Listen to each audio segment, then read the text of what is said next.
भगवान शिव का परम भक्त द्वापर युग में बाणासुर हुआ। बाणासुर ने भगवान शिव की इतनी तपस्या करी, इतनी आराधना करी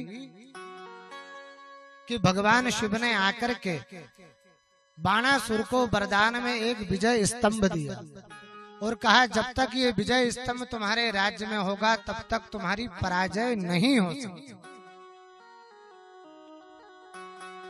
द्वापर युग की बात है। बाणासुर की एक पुत्री थी जिसका नाम था उषा, और उस उषा की एक सहेली थी जिसका नाम था चित्रलेखा। चित्रलेखा मायावी थी।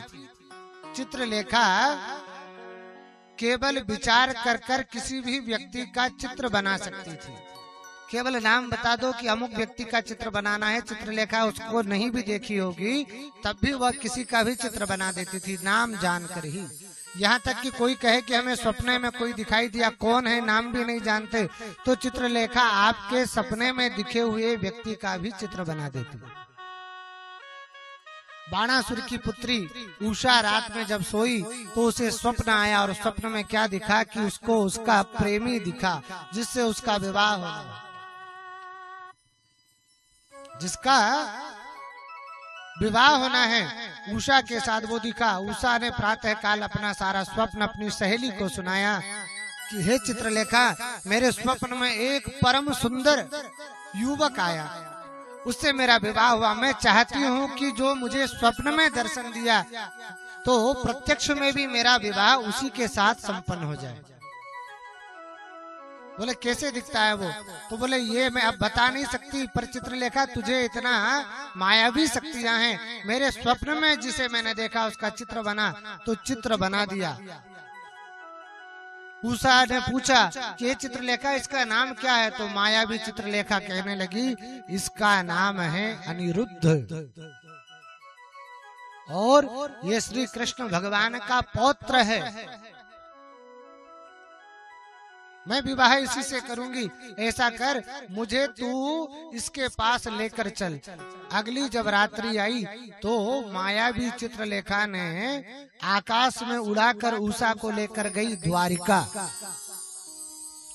द्वारिका में जिस कक्ष में अनिरुद्ध शयन कर रहे थे, उषा ने को दिखाया चित्रलेखा ने, देखो यही युवक तुम्हारे स्वप्न में आया था। बोले हाँ यही आया था। तो अनिरुद्ध को वहां से माया के माध्यम से इस चित्रलेखा ने सोते हुए अनिरुद्ध को आकाश में उड़ा करके कहा बाणासुर की नगरी में ले आई। अनिरुद्ध की नेत्र खुली, जागा। जब अनिरुद्ध प्रातः काल क्या देखता है कि मैं द्वारका में नहीं हूँ, मैं और कहीं आ गया, ये कौन सी जगह है, कौन सा स्थान है? तब चित्रलेखा ने कहा चिंता मत करो, तुम बाणासुर की नगरी में हो। मैं यहाँ कैसे आ गया? सारा वृत्तांत कह दिया कि हमारी सहेली उषा है, उसके स्वप्न में आप दिखे थे, तभी से वह आपसे प्रेम करने लगी और आपसे विवाह करना चाहती है, और हम असुर हैं, हम कैसे संबंध बना हैं आपसे? परंतु मैंने माया के माध्यम से रात्रि कालीन आपका यहाँ अपहरण कर लिया। अब तो अनिरुद्ध को क्रोध आया, कौन है जिसने हमें हमारा अपहरण किया और द्वारका में घुसपैठ किया? मैं छोड़ूंगा नहीं, मार दूंगा। परंतु जैसे ही उषा आई सामने तो उषा को देखकर अनिरुद्ध मोहित हो गए। हे देवी कौन हो? बोले मैं उषा हूँ। क्या मैं ही तुम्हारे सपने में आया था? बोले हाँ आप ही आए थे। अब तो प्रेम हो गया दोनों में। बात चली रही थी कि किसी सिपाही मंत्री ने यह आवाज सुन ली और जाकर बाणासुर को कहा कि राजकुमारी उषा के कक्ष में कोई युवक है। अब तो बाणासुर को क्रोध आया और आकर देखा तो उषा ने अनिरुद्ध को छिपा दिया था, परंतु बाणासुर ने ढूंढ लिया, बांध लिया। कौन हो, किसके पुत्र हो, किसके पौत्र हो? मैं तुम्हें तुम्हारे स्वजनों के सामने दंडित करूंगा। पता चला कि द्वारकाधीश के पौत्र हैं। सूचना भिजवाई कि तुम्हारे पौत्र को हमने यहाँ बांध रखा है। अब तो द्वारकाधीश भगवान रथ पर बैठकर आए, और जैसे ही आए भगवान को हजार खोटी खरी बातें इस बाणासुर ने सुना दी। भगवान ने कहा वाणी को अंकुश लगाओ, हम हमारे पौत्र को लेने के लिए आए हैं, और हमारा पौत्र तुम्हारे घर अपनी इच्छा से नहीं आया, तुम्हारी पुत्री ने अपनी सहेली के माध्यम से माया से यहाँ लाई।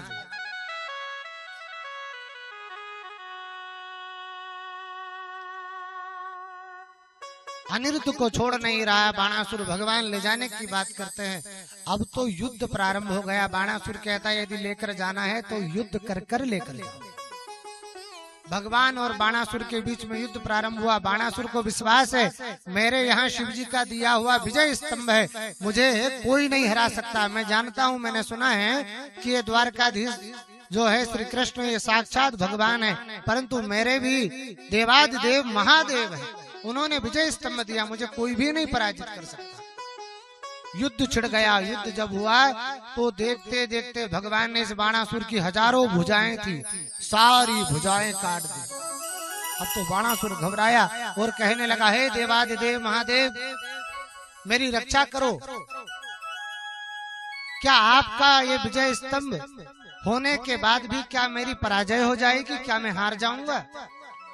आप मेरे तरफ से लड़ने को आओ। भगवान शिव ने यह भी कहा था कि यदि तुम्हें लगे कि तुम्हारी पराजय हो रही है तो तुम्हारी तरफ से लड़ने मैं आऊंगा। तो साक्षात महादेव आगे प्रकट हो गए। बोलो बाणासुर क्या चाहते हो? बोले मेरी तरफ से आप ये द्वारकाधीश से युद्ध करो। देखो मैंने कहा था हरि और अलग नहीं है, एक ही तत्व है, एक ही ऊर्जा है, परंतु भक्त के कारण आज भगवान के सामने